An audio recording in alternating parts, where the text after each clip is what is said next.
أعوذ بالله من الشيطان الرجيم. بسم الله الرحمن الرحيم.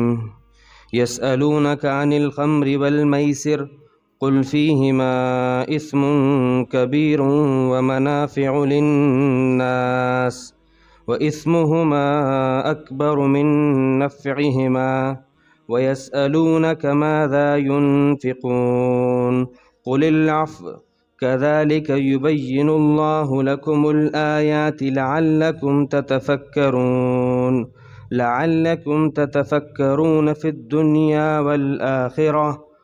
صدق اللہ العظیم. اے نبی، آپ کے اصحاب آپ سے شراب اور جوا کے بارے میں سوال کر رہے ہیں. آپ انہیں جواباً عرض کر دیجئے کہ ان دونوں چیزوں میں بڑے گناہ کی باتیں ہیں اور وقتی طور پر نفع کا سامان بھی ہے، لیکن ان دونوں کے اندر جو موجود گناہ ہیں وہ ان دونوں کے عارضی اور وقتی فائدے سے بہت بڑے ہیں. اور اے میرے نبی، آپ کے اصحاب آپ سے سوال کر رہے ہیں کہ ہم اللہ کی راہ میں کیا خرچ کریں. آپ انہیں کہہ دیجئے کہ زائد مال جو تمہارے پاس ہو وہ خرچ کرو. اسی طریقے سے اللہ تعالیٰ تمہارے لیے اپنے احکامات کو کھول کھول کر بیان کرتے ہیں تاکہ تم دنیا اور آخرت کے معاملات میں غور و فکر کرو.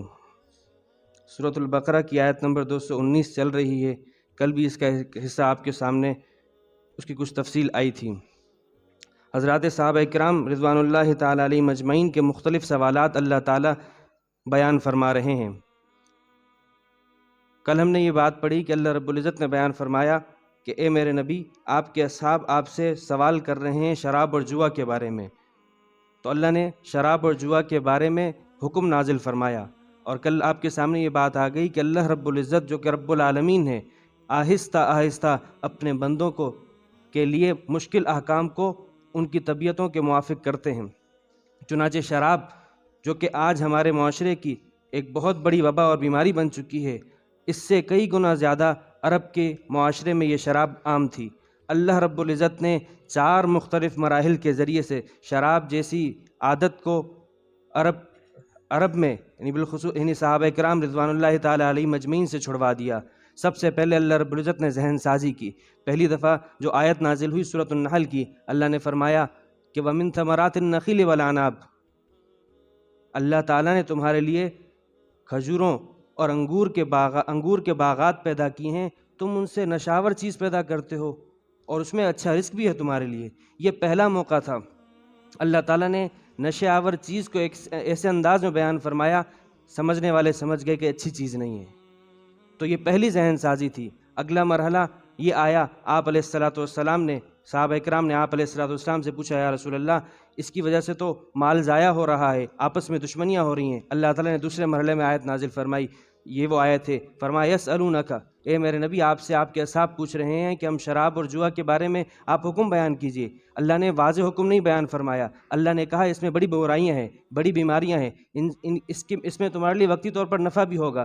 تمہیں جسمانی طاقت بھی مل جائے، ہو سکتا ہے تمہارے چہرے کا رنگ بھی کھل جائے، ہو سکتا ہے تمہارا ہاضمے کا نظام بھی ٹھیک ہو جائے، ہو سکتا ہے تمہیں ذہنی سکون بھی مل جائے. لیکن یہ سب کی سب وقتی اور عارضی چیزیں ہیں. ان کے اندر جو گناہ، اس کی وجہ سے آپس کی دشمنی، بغض، اناد، ضد اور معاشرتی نقصان، معاشی نقصان، اخلاقی نقصان، مالی نقصان، یہ سب اتنے بڑے بڑے برائیاں ہیں کہ ان برائیوں کے مقابلے میں اس نفع کی کوئی حیثیت نہیں.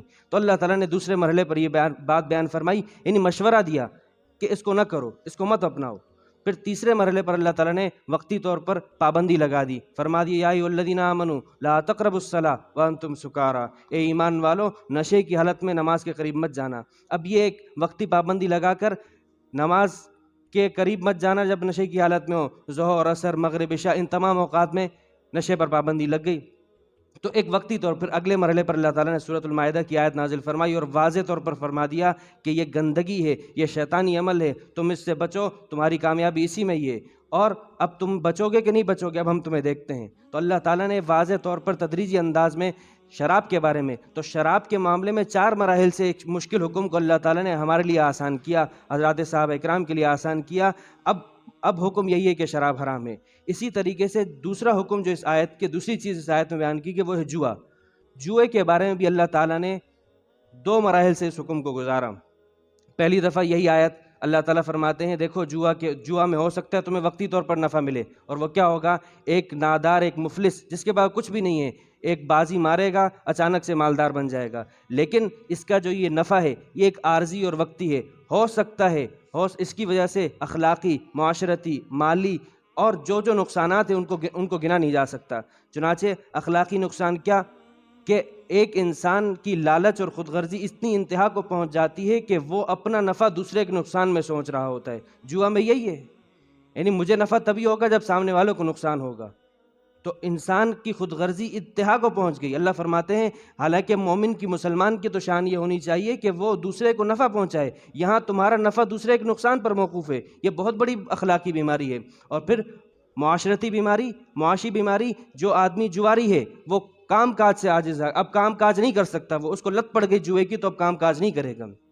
پھر اس کا جو نقصان ہے اس کی اپنی ذات کی حد تک نہیں، اس کے گھر والے، اس کے والدین، اس کی بیوی بچے، اس کے یہاں تک کہ جو لوگ اس کے ساتھ معاملات کر رہے ہیں، یعنی ایک آدمی کے پاس مالدار ہے، لوگ اس کی ساکھ کو دیکھ کر اس کے اوپر اعتماد کرتے ہوئے اس کو قرض دے دیا، اس کو کوئی چیز دے دی، لیکن اس نے کیا کیا؟ جوئے میں اپنا سارا مال ڈبو دیا، تو اس کی وجہ سے ایک معاشرے میں جو نقصان پہنچ رہا ہے اس کی بھی کوئی انتہا نہیں۔ اخلاقی برائیاں، معاشرتی برائیاں، یعنی یہاں تک کہ آج کے زمانے میں بھی جدید انداز میں آپ کو نئی نئی چیزیں ملیں گی، سود کی، لاٹری کی شکل میں مختلف، لیکن وہ ایسی چیزیں ہیں کہ انسان کے اندر سے محنت کو نکال دیا۔ تو اللہ فرماتے ہیں اس کی وجہ سے تمہارے اندر آپس کی، یعنی سب سے زیادہ قتل و غارت، دشمنیاں وہ آپ کو جوئے کے اڈوں پر اور آپ کو شراب خانوں کے اڈوں پر ملیں گی۔ تو اللہ فرماتے ہیں یہ پہلا مرحلہ تھا، اللہ نے فرمایا دیکھو اس کے اندر برائیاں موجود ہیں، لہٰذا مشورہ یہ ہے کہ اسے چھوڑ دو، لیکن واضح حکم نہیں دیا۔ واضح حکم اگلا حکم جو کہ سورۃ المائدہ میں آئے، اللہ تعالیٰ نے دوسرے مرحلے میں واضح طور پر فرما دیا، اے ایمان والو تمہارے لیے جوا اور شراب کے اندر گندگی ہے، شیطانی عمل ہے۔ اور دیکھیے اس آیت کو اگر غور سے دیکھا جائے تو اللہ تعالیٰ نے بت پرستی، شراب اور ساتھ ساتھ جوا کو، ان سب کو ایک ساتھ ذکر کیا۔ اس سے یہ بات معلوم ہوئی کہ اللہ کی نظر میں، علماء نے یہ بات لکھی ہے، آپ علیہ السلام سے ایک روایت سے بھی یہ بات ثابت ہے کہ آپ نے فرمایا تھا کہ شراب خوری، شراب پینا، یہ گویا کہ بت پرستی ہے، کیونکہ اللہ نے اس کو بت پرستی کے ساتھ ذکر کیا ہے۔ تو اللہ تعالیٰ نے اس آیت میں بیان فرمایا، یسألونک عن الخمر والمیسر، اے میرے نبی آپ کے اصحاب آپ سے شراب اور جوا کے بارے میں پوچھ رہے ہیں۔ اب دیکھیے جوا ہے کیا؟ جوا یہ چیز ہے کہ ایسا معاملہ کیا جائے کہ جس معاملے میں انجام کا کچھ پتہ نہیں، ہو سکتا ہے میں جو سرمایہ لگا رہا ہوں وہ دوسرے کے ہزاروں روپے لے کر آ جائے یا میرا اپنا بھی ڈوب جائے، اور یہ ایسی چیز ہے کہ اس سے معاشرے میں بے اعتدالی پھیلتی ہے۔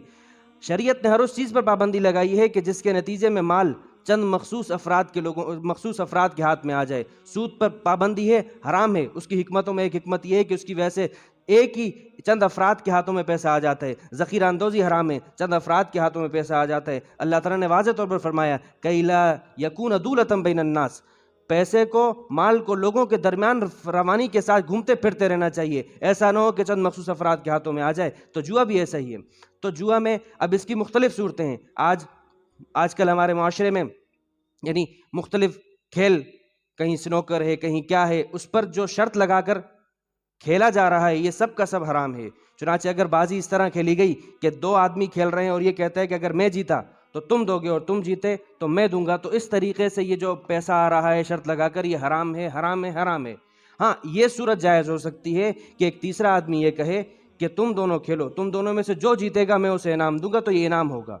لیکن جوا یہ کہلائے گا کہ دونوں آدمی اپنے پیسے لگا دیں اور پھر ایک کا پیسہ دوسرے کو کھینچ کر لائے اور اس کا بھی ڈبو دے، تو ایسا جو معاملہ ہوگا، کوئی بھی معاملات، چنانچہ مختلف پرائز بانڈ کی شکل میں ہمارے معاشرے میں بانڈ پھیلا ہوا ہے، پرائز بانڈ، اگرچہ اب اس کی شرح کم ہو گئی ہے لیکن پرائز بانڈ کے اندر جوا شامل ہے، اس میں سود بھی ہے، اس میں دھوکہ بھی ہے۔ تو الغرض اسی طرح لاٹری، بچے مختلف چیزیں لیتے ہیں، ایک یہ ہے کہ آپ نے کوئی چیز خریدی، اس میں سے کوئی انعام نکلا، وہ جوا نہیں ہے۔ لیکن اگر آپ نے مثال کوئی ایسا کھیل کھیلا کہ جس کھیل کے نتیجے میں اس میں سے کوئی، یا تو آپ نے جو پیسے لگائے وہ بھی ڈوب رہے ہیں، یا آپ کو مزید انعام میں مزید جوئے کے طور پر کوئی چیز مل رہی ہے، تو وہ سب کا سب حرام ہوگا۔ اللہ نے فرمایا کہ یہ آپ سے جوا اور جوا اور شراب کے بارے میں سوال کر رہے ہیں، آپ انہیں کہہ دیجئے کہ ان میں بڑے بڑے گناہ ہیں، ومنافع للناس، لیکن وقتی طور پر لوگوں کے لیے نفع بھی ہوگا، لیکن واسمہما اکبر من نفعہما، لیکن ان کے اندر جو گناہ موجود ہیں وہ ان کے نفع سے بہت بڑھ کر ہیں۔ اب یہ ایک سوال تھا، آگے ایک دوسرا سوال حضرات صحابہ کرام کا آ رہا ہے، وہ اس سے ملا ہوا ہے۔ وہ یہ تھا کہ عرب کے اندر صحابہ کرام میں اس جوا جب تک حرام نہیں تھا، اس کی ایک صورت یہ پھیلی ہوئی تھی کہ 10 آدمی مل کر ایک اونٹنی خریدتے تھے، ایک اونٹ خریدا، اور اس کے میں یہ معاملہ کرتے تھے کہ اس کے 28 حصے بنائیں گے، گوشت بنا کر غریبوں میں تقسیم کریں گے، لیکن اس کی صورت یہ ہوگی کہ 7 تیر ایسے رکھیں گے کہ جن میں حصہ ہوگا، اور 3 تیروں میں کوئی حصہ نہیں ہوگا، لہٰذا جس کے حصے میں جس کے نام پر تیر نکل رہا ہے اس کے نام پر وہ صدقہ ہوتا جائے گا، لیکن غریبوں میں جائے گا، اور 3 تیر ایسے ہوں گے جو خالی ہوں گے، اور جن کے تیر خالی ہوں گے اس اونٹنی کی قیمت وہ ادا کریں گے۔ تو بظاہر اس جوئے کے اندر حرام ہے، لیکن اس جوئے میں لوگوں کو، غریب آدمی کا فائدہ ہو رہا تھا۔ تو حضرات صحابہ کرام نے سوال کیا، یا رسول اللہ، جب اللہ نے جوئے کو حرام کر دیا تو یہ بھی ناجائز ہے، لیکن ہم اللہ کے راستے میں خرچ کس طرح کریں؟ دیکھیں دوبارہ بات آ گئی کہ حضرات صحابہ کرام اللہ کی راہ میں خرچ کرنے کے کتنے مشتاق تھے، ان کو کتنا شوق تھا کہ ایک چیز پر پابندی لگ رہی ہے تو ہم کس طریقے سے اللہ کی راہ میں خرچ کریں۔ اللہ فرماتے ہیں ایسا کوئی بھی مال جو حرام ہو، ناجائز طریقے سے کمایا گیا ہو، وہ اللہ قبول نہیں کرتے۔ حدیث میں آتا ہے، آپ علیہ الصلوۃ والسلام نے فرمایا، صدقہ فقیر کے ہاتھوں پر جانے سے پہلے وہ اللہ کے ہاتھوں میں آتا ہے، لہٰذا اللہ کے لیے، اللہ کے ہاتھوں میں جو تم صدقہ دو وہ حلال ہونا چاہیے، پاکیزہ ہونا چاہیے۔ چنانچہ اللہ نے فرمایا ایسی کسی چیز کی ضرورت نہیں ہے کہ تم یہ بولو کہ کثرت کے ساتھ سود اس لیے لے رہے ہیں کہ اس کی رقم ہم صدقہ کریں گے، حرام ہوگا، ناجائز ہوگا۔ تو اللہ فرماتے ہیں تم کیا کرو، قل العف، اے نبی آپ ان سے کہہ دیجئے تمہاری ضرورت سے جو چیز زائد ہو اس کے خرچ کرنے میں تمہارے اوپر مشقت بھی نہیں ہے، کسی کا حق بھی ضائع نہیں ہو رہا، وہ اللہ کی راہ میں خرچ کرو۔ کوئی ضرورت نہیں ہے وافر مال مقدار خرچ کرنے کی، ایسا وافر مال مقدار کہ جو حرام طریقے سے کمایا گیا ہو۔ تو اللہ فرماتے ہیں قل العف، اے نبی آپ ان سے کہہ دیے زائد مال خرچ کیجئے، تمہاری ضرورت سے زائدہ ہو۔ چنانچہ آپ کے سامنے یہ روایت پہلے بھی رکھی تھی، صحابی آتے ہیں، یا رسول اللہ میرے پاس 1 دینار ہے، میں کہاں خرچ کروں؟ آپ نے فرمایا اپنی جان پر خرچ کرو۔ فرماتے ہیں میرے پاس 2 دینار ہیں، آپ نے فرمایا اپنی بیوی پر خرچ کرو۔ فرماتے ہیں میرے پاس 3 دینار ہیں، آپ نے فرمایا اپنے بچوں پر خرچ کرو۔ فرماتے ہیں میرے پاس 4 دینار ہیں، آپ نے فرمایا کہ اپنے والدین پر خرچ کرو۔ فرماتے ہیں میرے پاس 5واں دینار ہے، آپ نے فرمایا کہ اپنے خادم، اپنے ملازمین پر خرچ کرو۔ فرماتے ہیں یا رسول اللہ میرے پاس 6واں دینار ہے، میں کہاں خرچ کروں؟ آپ نے فرمایا اب تمہارے اختیار ہے، تم خود اپنی رائے پر فیصلہ کر لو۔ تو اللہ کے نبی کس طریقے سے بیان فرما رہے ہیں کہ خرچ کرنا ہے تو کوئی ایسی ضرورت نہیں ہے کہ اپنی ضرورت، آپ علیہ الصلوۃ والسلام کو قرآن کریم نے حکم دیا، آپ نے نہ تو ایسا بننا ہے کہ اپنے ہاتھوں کو اپنی گردنوں کے ساتھ لگا دیں، بالکل کسی قسم کا کوئی خرچ نہ کریں، اور نہ آپ نے ایسا بننا ہے کہ اپنے آپ کو بالکل خالی کر دیں، بلکہ اعتدال کے ساتھ خرچ کرنا ہے۔ اللہ کے ہاں اخلاص پہنچتا ہے، لن ینال اللہ لحومھا ولا دماؤھا، اللہ کے پاس نہ تو تمہاری قربانی کا گوشت پہنچتا ہے، نہ تو خون پہنچتا ہے، اللہ کے پاس تو تمہارا تقویٰ پہنچتا ہے کہ تم کس نیت سے خرچ کر رہے ہو۔ تو اللہ فرماتے ہیں قل العف، تم زائد مال خرچ کرو جو تمہاری ضرورت سے زائد ہو۔ کذالک یبین اللہ لکم الآیات لعلکم تتفکرون فی الدنیا والآخرہ، اللہ فرماتے ہیں دیکھو تو صحیح، ہم تمہارے سامنے اپنے احکامات کو کس طرح کھول کھول کر بیان کر رہے ہیں، کیوں؟ تاکہ تم غور و فکر کرو، غور و فکر کرنے کے نتیجے میں تم جو چیز تمہارے نفع کی ہو اس کو تم اپناؤ، جو ہمیشہ ہمیشہ کا نفع دینے والی ہو، عارضی اور وقتی نفع کی چیزوں پر مت جاؤ۔ اور فرمایا تم غور و فکر کرو دنیا اور آخرت دونوں معاملات میں، نہ تو ایسا کہ صرف دنیا کے بارے میں سوچو، نہ تو ایسا کہ صرف آخرت کے بارے میں سوچو، تمہاری سوچ دنیا اور آخرت دونوں کے بارے میں ہونی چاہیے، آخرت کا پہلو غالب ہو، دنیا۔ آپ علیہ الصلوۃ، کسی کہنے والے نے کہا اعمل للدنیا قدر بقائک فیہا وعمل للآخرہ قدر بقائک فیہا، دنیا کے لیے اتنا عمل کرو جتنا دنیا میں رہنا ہے، اور آخرت کے لیے اتنا عمل کرو جتنا آخرت میں رہنا ہے۔ تو معلوم ہوا اللہ فرما رہے ہیں تم آخرت اور دنیا دونوں کے بارے میں سوچو۔ دنیا کے بارے میں یعنی یہ ایک ایسا ہے کہ ایک مسافر یہاں سے کراچی کا سفر کرے اور ساری کی ساری اس کی سوچ اس بارے میں ہو کہ میرا سفر کیسا گزرے، اس بارے میں نہیں سوچ رہا کہ میں کراچی پہنچ کر وہاں میں کیا کروں گا۔